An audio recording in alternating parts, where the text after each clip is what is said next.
जब भी हम इंडिया के इतिहास के बारे में सोचते हैं तो हमारे दिमाग में मुगल एम्पायर, ब्रिटिश रूल या दिल्ली सल्तनत जैसी बड़ी ताकतों की तस्वीर बनती है। लेकिन क्या आपने कभी सोचा है इंडिया के इस मेडिवल दौर की शुरुआत कैसे हुई? एंशियंट इंडिया को वो पीसफुल और साइंटिफिकली एडवांस पीरियड जिसमें हड़प्पा और मोहनजोदारो जैसे शहर थे, मौर्य और गुप्ता एम्पायर का गोल्डन रूल था, वो अचानक मेडिवल केओस में कैसे बदल गया? क्यों फॉरेन इन्वेडर्स ने बार बार इंडिया पर हमला करना शुरू किया?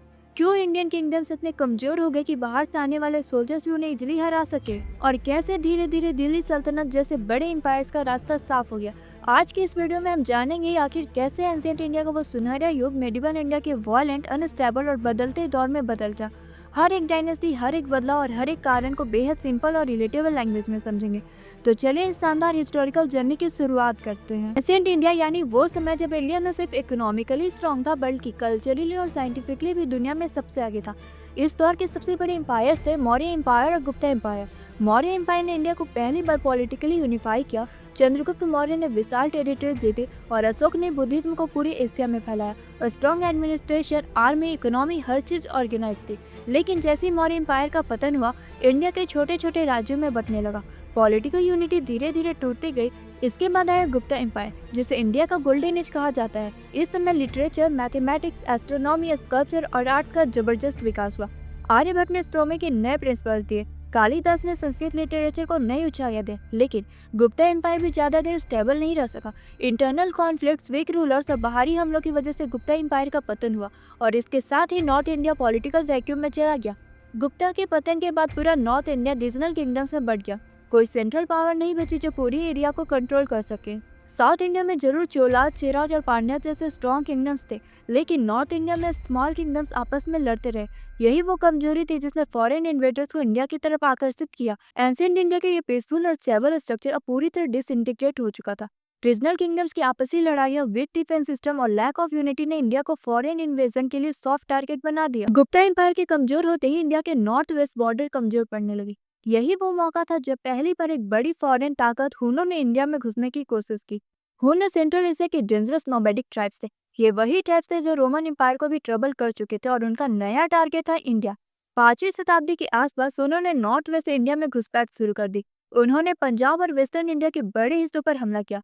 गुप्ता रूलर्स पहले से कमजोर हो चुके थे, इसीलिए हुनों का हमलों को रुकना मुश्किल था। तोरमानार से बेटे मिहिर कुल हुनों के सबसे फेमस किंग माने जाते हैं। मिहिर कुल स्पेशली बहुत ही क्रूएल और एग्रेसिव किंग था। बुद्धिस्ट सोर्सेज बताती है कि उसने कई मोनेस्ट्रीज को डिस्ट्रॉय किया, बुद्धिस्ट मॉन्क को टॉर्चर किया और लोगों पर हैवी टैक्स लगाया। हुनों के इन्वेजन से गुप्ता एम्पायर पूरी तरह टूट गया। पॉलिटिकल स्ट्रक्चर बिखर गया, इकोनॉमी खराब हो गया और एडमिनिस्ट्रेशन भी वीक हो गया। कई लोकल रूलर्स अब अपने अपने एरियाज में इंडिपेंडेंट हो गए।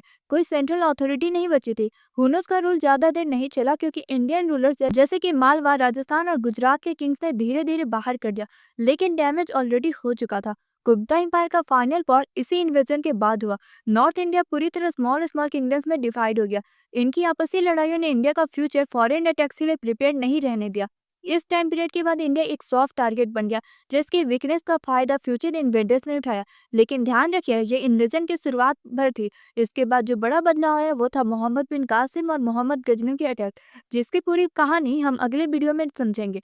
फिलहाल ये जान लेना जरूरी है, उन्होंने पहली बार इंडियन सब कॉन्टिनेंट के बॉर्डर्स को तोड़ा और एंशिएंट इंडिया के स्ट्रॉन्ग पॉलिटिकल सिस्टम को हमेशा के लिए खत्म कर दिया। हुनों के इन्वेजन ने नॉर्थ इंडिया की एकता को पूरी तरह तोड़ दिया। गुप्ता एम्पायर का फॉल हो चुका था और उसकी जगह कई छोटे छोटे इंडिपेंडेंट किंगडम्स उभरने लगे। ये वो दौर था जब इंडिया का पॉलिटिकल मैप बिल्कुल बदल गया।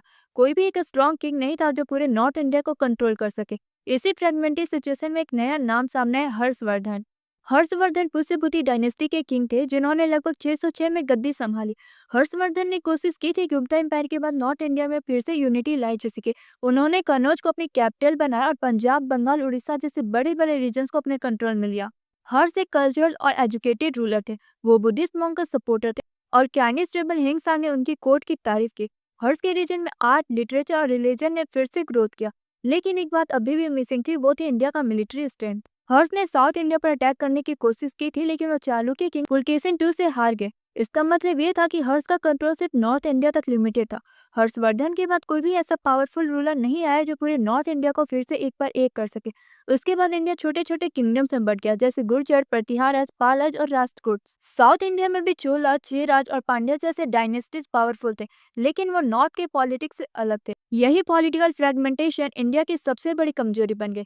किंगडम्स आपस में लड़ते रहते, जिससे फॉरेन इन्वेस्टर की एंट्री लेने का मौका मिलता रहा।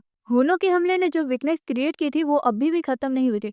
हर्षवर्धन जैसे कैपेबल रूलर भी नॉर्थ इंडिया को परमानेंटली एक नहीं कर सके। यही कारण था कि अगले कुछ सेंचुरीज तक फॉरेन इन्वेडर्स लाइक अरब्स और तुर्क्स इंडिया को बार बार टारगेट कर पाए।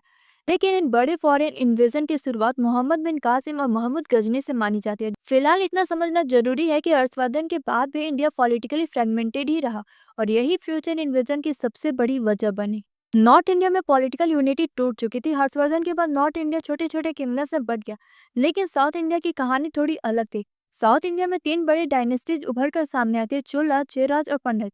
इन्हें अक्सर मूवेंडर कहा जाता है, यानी तीन महान राजा। चोला डायनेस्टी साउथ इंडिया की सबसे फेमस डायनेस्टी मानी जाती है। अर्ली चोलास का जिक्र संगम लिटरेचर में मिलता है। ये डायनेस्टी तमिल रीजन में स्थापित थी।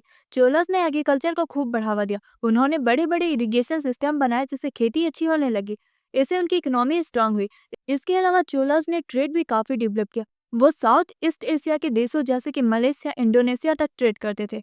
उनके पोर्ट्स बिजी रहते थे और नेवी भी स्ट्रांग थी। चोलास के टाइम पर आर्ट और आर्किटेक्चर भी फ्लरिश हुआ। तंजौर का बृहदेश्वर टेम्पल इसका बेस्ट एग्जाम्पल है। लेकिन अर्ली चोलास के बाद वीक हो गए, और इसके साथ साथ चेराज और पांड्यास ने भी अपने अपने रीजन्स में रूल किया। चेरा डायनेस्टी ये डायनेस्टी केरला रीजन में थी। शेराज ने स्पाइस ट्रेड को कंट्रोल किया, खासकर ब्लैक पेपर और इलायची का। उनके पोर्ट्स पर रोमन ट्रेडर्स तक आते थे। चेराज के समय में केरला में फॉरेन इन्फ्लुएंस बढ़ा, और पांड्य डायनेस्टी ये डायनेस्टी तमिलनाडु के सॉर्दर्न पार्ट में थी। पांड्यस किंग पर्ल्स एक्सपोर्ट करते थे, उनके पास रिच पोर्ट्स थे। लिटरेचर और लर्निंग भी पांड्यस कोर्ट में काफी डेवलप है। हालांकि इन तीनों डायनेस्टीज के बीच आपस में कॉन्फ्लिक्ट्स भी होते रहे, जिससे साउथ इंडिया में भी परमानेंट यूनिटी नहीं बन पाई। लेकिन एक फर्क था कि साउथ इंडिया फॉरेन इन्वेस्टर से बचा रहा, क्योंकि नॉर्दर्न इन्वेडर्स वहां तक पहुंच नहीं सके। साउथ इंडिया की ये डायनेस्टी इंडिया की कल्चर, ट्रेड और आर्किटेक्चर को बहुत स्ट्रांग बना रही थी। लेकिन नॉर्थ इंडिया पॉलिटिकल इनस्टेबिलिटी में डूबा हुआ था। यही इम्बैलेंस आने वाले टाइम में इंडिया को और कमजोर करने वाला था, क्योंकि जब अरब और टर्किश इन्वेस्टर्स नॉर्थ इंडिया में घुसेंगे तब साउथ की डायनेस्टीज कोई मदद नहीं कर पाएंगे। और यही कारण बना जिसकी वजह से मोहम्मद बिन कासिम और मोहम्मद गजनी के इन्वेजन सक्सेसफुल रहे। तो फ्रेंड्स, इस पूरी जर्नी में हमने देखा एंशिएंट इंडिया जो कभी पॉलिटिकली और कल्चरली स्ट्रांग था, एम्पायर के टाइम वो कैसे धीरे धीरे कमजोर होता गया। नॉर्थ इंडिया में हर्षवर्धन के बाद भी यूनिटी पूरी तरह कमजोर हो गई।